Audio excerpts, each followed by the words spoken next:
So here we are out in southwest Alaska. We've got 17,000 foot mountain range bordering it. We've got 2 national parks. We have 3 national wildlife refuges, 2 of which are as large as the Arctic Refuge.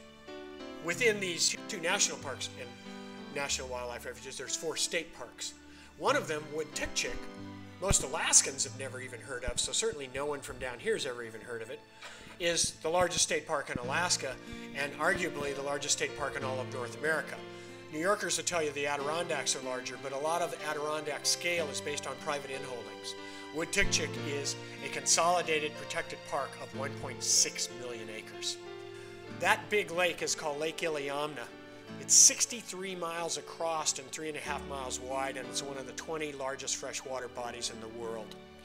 And that river coming out of it that forms the triangle is called the Kujak, and it's the single most productive salmon fishery in the history of the planet. Now, to explain how all this happens, it starts off at the higher elevations where snow accumulates with some fierceness. But when the snow melts, the descent of the water begins in the high plateaus, flowing down these not so deep arroyos and accumulating in these unbelievable high meadows, spectacular wetland zones. As the water concentrates, it begins to channelize, and then it descends through spectacular whitewater rills like this, the Upper Allen River outlet, spreading itself out across virgin forest floors that have never been cut, roaded, or power corridored, wending their way between mountain ranges that don't have names and summits that aren't even on the survey charts yet, draining down into big lakes that form the basis of the tundra ponds spread out across southwest Alaska and that are particularly concentrated in Tikchik Park, and ultimately leaving those lakes to begin their final meander across the flats to the Pacific.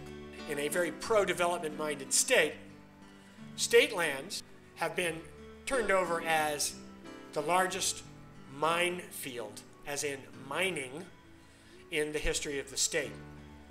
745 square miles of designated potential. And the first to jump through the hoop and say, we'll dig here, is a Canadian corporation called Northern Dynasty.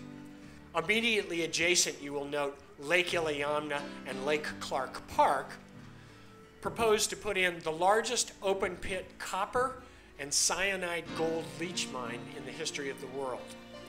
For those of you that are unfamiliar with the Berkeley Pit in Butte, Montana, currently the largest open pit copper mine in the world, it's just under 1.5 miles across.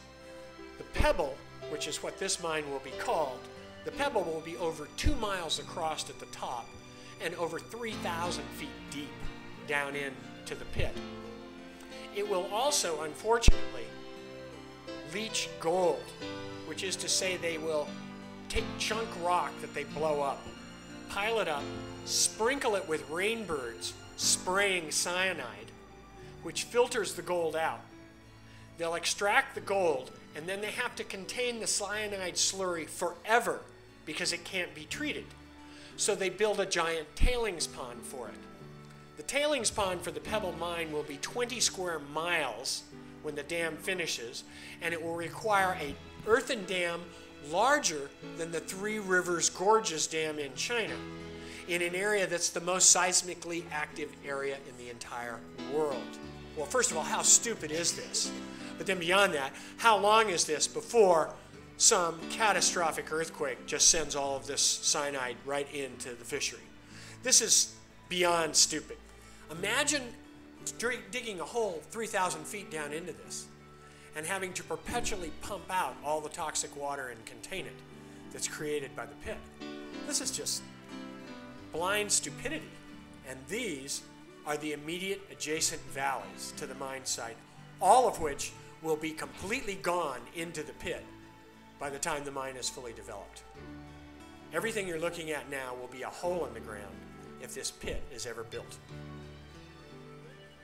And then just below, downriver on the Nushagak, are 3 very good-sized native villages, all of whom depend on the river for their subsistence lifestyles and who fish on the river every day.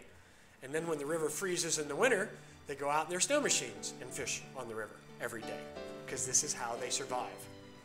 I want to see this amazing landscape of these extraordinary, unnamed, wild and undisturbed valleys, and these remarkable vistas that go as far as the eye can see with no other evidence of human beings in them, stay in the condition of pristine wildness and habitat support that they are currently in.